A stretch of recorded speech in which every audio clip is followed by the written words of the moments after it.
पिसता तो अभ्यर्थी ही है। रिजल्ट आने के बाद गलत साबित होता तो अभ्यर्थी ही है। आज मैं ऐसा क्यों कह रहा हूँ? तो इसका सबसे बड़ा रीज़न है नॉर्मलाइजेशन नामक प्रक्रिया। जब कोई अभ्यर्थी एग्जाम देता है तो नॉर्मलाइजेशन के कारण उसके अंक स्पष्ट तौर पर सामने दिखाई देती है। नॉर्मलाइजेशन के कारण नहीं, रिजल्ट आने के पर आपने क्लिक किया, आपका रिजल्ट आपके सामने है। यदि किसी अभ्यर्थी की मान लो कि 110 अंक आते हैं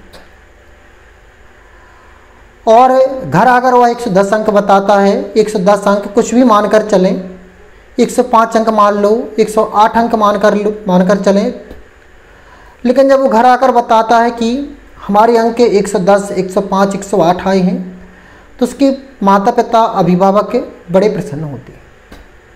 किंतु समय गुजरता है, कुछ समय बाद रिजल्ट आता है और नॉर्मलाइजेशन नामक प्रक्रिया की अभ्यर्थी पर मार पड़ती है और वह अभ्यर्थी गलत साबित हो जाता है।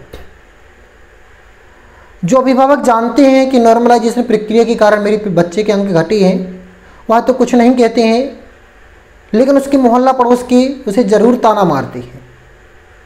हकीकत तो है छात्र को पता है जिसने एग्ज़ाम दिया है, किसी और दूसरे को पता नहीं है। जब नॉर्मलाइजेशन होता है तो कहीं 15 अंक, कहीं 20 अंक, कहीं 18 अंक, कहीं 21 अंक, कहीं 24 अंक घट जाती है और कहीं 110 से 90 अंक, कहीं 105 से 80 अंक, इस प्रकार अंक प्राप्त होते, कहीं 75 से 54 अंक, तो इस प्रकार के अंक साबित मिलते हैं। अब यदि वह एक व्यक्ति किसी से कहता है तो दूसरे व्यक्ति कहते हैं कि अरे तो झूठ बोल रहा था, इसके तो अंक इतने आए नहीं थे, इसने तो अजर्रा फेंक दी है, तो उस स्थिति में गलत साबित होता तो अभ्यर्थी ही है।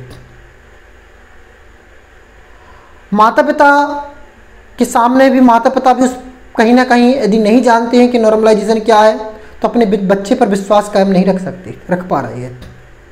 तो एक तो अविश्वास की मार पड़ती अभ्यर्थी को है, और दूसरा 110 पर उसका सिलेक्शन, 105 पर उसका सिलेक्शन होना था, वह किसी कारण से नहीं हो पा रहा है।